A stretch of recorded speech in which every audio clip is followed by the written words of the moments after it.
এবং অসংখ্য মানুষকে, অসংখ্য ছাত্রদেরকে, ছাত্র শিবিরের দায়িত্বশীলদেরকে কোপিয়ে আহত করা হয়েছে। ঘটনার সূত্রপাত মূলত সিটি কলেজে ইসলামী ছাত্র শিবিরের স্বাভাবিক কার্যক্রম দীর্ঘদিন ধরে পরিচালিত হয়ে আসছে। সেখানে ছাত্রদল থেকে শুরু করে অন্য অন্য ছাত্র সংগঠনগুলো তাদের সাংগঠনিক কার্যক্রম পরিচালনা করছে। ইসলামী ছাত্র শিবির তার দাওয়াতি কার্যক্রম পরিচালনার জন্য ক্যাম্পাসে দাওয়াতি বিভিন্ন ধরনের পোস্টার, শহীদ শরীফ ওসমান বিন হাদিকে নিয়ে গ্রাফিতি এবং জুলাইকে কেন্দ্র করে নানা ধরনের দেয়াল লিখন, এ সকল কার্যসূচি ধারাবাহিকভাবে পরিচালনা করে আসছে। শিক্ষার্থীদেরকে সাথে নিয়ে এই কার্যক্রমগুলো ছাত্র শিবির পরিচালনা করছে। পাশাপাশি ছাত্র দলও তাদের সাংগঠনিক কার্যক্রম পরিচালনার জন্য নানা ধরনের দলীয় নেতাকর্মীর পোস্টার, দলীয় নেতাকর্মীর ছবি সম্বলিত ফেস্টুন, এগুলো দিয়ে ক্যাম্পাসকে তারা রাঙিয়ে তুলেছে। এতে আমাদের কোনো আপত্তি নাই। স্বাভাবিক ক্যাম্পাসে সাধারণ ছাত্রদের নিয়ে সকল ছাত্র সংগঠনগুলো কাজ করবে, এটাই স্বাভাবিক নিয়ম। গত কয়েকদিন ধরেই ইসলামী ছাত্র শিবিরের যে ব্যানার, ফেস্টুন যেগুলো টাঙানো হয়েছিল, সেই ফেস্টুন ব্যানারগুলোকে তারা ছিঁড়ে ফেলেছে। এবং গতকাল তারা যে গ্রাফিতি শরীফ ওসমান বিন হাদিকে নিয়ে বা জুলাইকে নিয়ে করা হয়েছে, সেই গ্রাফিতি মুছে দিয়ে সেখানে নানা ধরনের আপত্তিকর শব্দগুলো তারা ব্যবহার করছে। এই সকল বিষয় নিয়ে আমাদের পক্ষ থেকে নিন্দা জানানো হয়েছে। অনলাইনে সাধারণ ছাত্ররা লেখালেখি করেছে।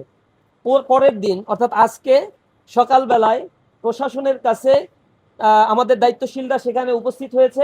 এগুলো প্রদর্শন করতে পারবে, এতে কোনো বাধা নেই। ছাত্র দলের ব্যানার রয়েছে, কিন্তু ইসলামী ছাত্র শিবিরের ব্যানার, ফেস্টুন যেগুলো ছিল, গ্রাফিতি যেগুলো দেয়া হয়েছিল জুলাইকে কেন্দ্র করে, এরা তো জুলাইকে কখনোই ওন করে না, ধারণ করে না।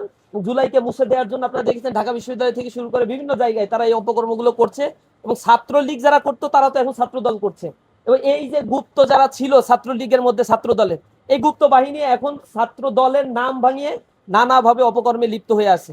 সিটি কলেজে যখন এই জাতীয় নালিশগুলো বিশ্ববিদ্যালয় কলেজ প্রশাসনকে করা হচ্ছিল, এরপর আমাদের দায়িত্বশীলরা নিচে নেমে এসেছে, সেখানেই ছাত্র দলের সন্ত্রাসীরা অবস্থান করছিল।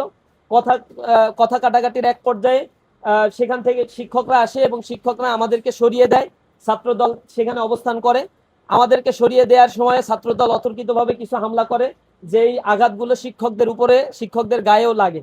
এরপর আমাদের ভাইয়েরা সেখান থেকে বের হয়ে যায়। গেটের পাশেই বহিরাগত ছাত্র দলের সন্ত্রাসীরা অস্ত্রশস্ত্র সহ অবস্থান করছিল।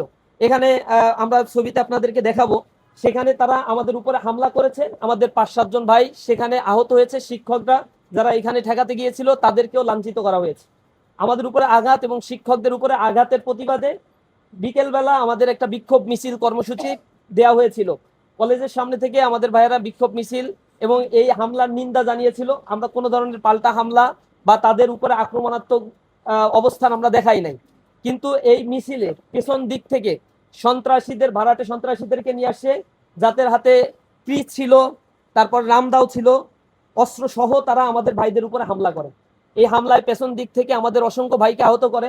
আপনারা দেখেছেন পায়ের কবজি পর্যন্ত প্রায় বিচ্ছিন্ন অবস্থা। আমাদের কয়েকজন ভাই গুরুতর আহত অবস্থায় হাসপাতালে ভর্তি হয়েছে। এবং যারা এই 5 আগস্ট পরবর্তী ক্যাম্পাসগুলোতে সন্ত্রাসের রাজত্ব কায়েম করার জন্য উঠে পড়ে লেগেছে, ইসলামী ছাত্র শিবির বারবার বলেছে ক্যাম্পাসগুলো সাধারণ শিক্ষার্থীদের জন্য আমরা বিনির্মাণ করতে চাই। এই 5 আগস্ট পরবর্তী একটা সহাবস্থান ক্যাম্পাসে আমাদের দাবি ছিল। কিন্তু অত্যন্ত দুঃখজনক হলে সত্য, আপনারা দেখেছেন তেজগাঁ কলেজে সাকিবকে হত্যা করা হয়েছে এবং তার দাফন কাফন এই ঢাকায় যাতে না হয়, জানাজাটা পর্যন্ত যাতে না হয়, জোর করে তাকে এই জানাজা যাতে এখানে পড়ানো না হয় তার বাড়িতে পাঠানো হয়েছিল। সেই সাকিব হত্যাকাণ্ড তেজগাঁয়, সেই ঘটনার এখনো পর্যন্ত কোনো ধরনের কোনো মীমাংসা হয়নি বা কাউকে শাস্তির আওতায় আনা হয়নি। খুলনা প্রকৌশল প্রযুক্তি বিশ্ববিদ্যালয়, সেখানে প্রকাশ্য অস্ত্র উঁচিয়ে 5 আগস্ট পরবর্তী দখলদারিত্ব করার জন্য সেখানে সাধারণ শিক্ষার্থীদের উপর হামলা করা হয়েছে। এর পরিপ্রেক্ষিতে কারো ব্যাপারে কোনো ধরনের পদক্ষেপ নেওয়া হয় নাই। এই ধারাবাহিকতা তারা যখন ক্ষমতায় আসছে, এরপর থেকে ধারাবাহিকভাবে তারা ক্ষমতায় যাওয়ার পরে এই খুনের রাজত্বগুলো তারা জারি রেখেছে। ইতিমধ্যেই গত 2 মাসে বিএনপি ক্ষমতায় আসার পরে, শপথ নেওয়ার পর থেকে 31 জনকে শুধুমাত্র বিএনপির নেতা কর্মীরা হত্যা করেছে, যার জন্য একজনকেও এখন পর্যন্ত গ্রেপ্তার করা হয়নি। প্রায় 100-এর কাছাকাছি ধর্ষণের ঘটনাগুলো ঘটেছে, বিভিন্ন পত্রিকাগুলোতে আসছে। চাঁদাবাজি, ছিনতাই, লুটতরাজ, দখল বাণিজ্য, ঘেরবেরি দখল, পুকুর দখল, এগুলো নিত্য নৈমিত্তিক একটা ব্যাপার। এ ব্যাপারে প্রতিকার চাইতে আসলে জনগণের মামলা নেওয়া হচ্ছে না, তাদেরকে হুমকি দেওয়া হচ্ছে। আওয়ামী লীগকে পুনর্বাসন করছে বিএনপি, আপনারা দেখেছেন তারা নমিনেশন দিয়েছে নারীদেরকে, সেখানেও আওয়ামী লীগের নেত্রীদেরকে নমিনেশন দেওয়া হয়েছে এবং এই নমিনেশনের মাধ্যমে তারা প্রমাণ করেছে তারা আওয়ামী লীগের সাথে আসলে আতাত করে বিভিন্নভাবেই ক্ষমতায় এসেছে এবং তাদের বিচার কার্য আমি গত 2 মাসের মধ্যে বিচারের দৃশ্যমান কোনো অগ্রগতি নাই। আইসিটি ট্রাইব্যুনালের প্রধান প্রকৌশলীকে সেখান থেকে বরখাস্ত করা হয়েছে কোনো কারণ ছাড়া, নিজের দলীয় লোককে সেখানে নিয়ে আসা হয়েছে, যে বিচার হয়ে গিয়েছে সেগুলো নাকি আবার রিভিউ করবে তারা। এভাবে করে একের পর এক এই দেশের মধ্যেই অরাজক পরিস্থিতি তারা তৈরি করছে।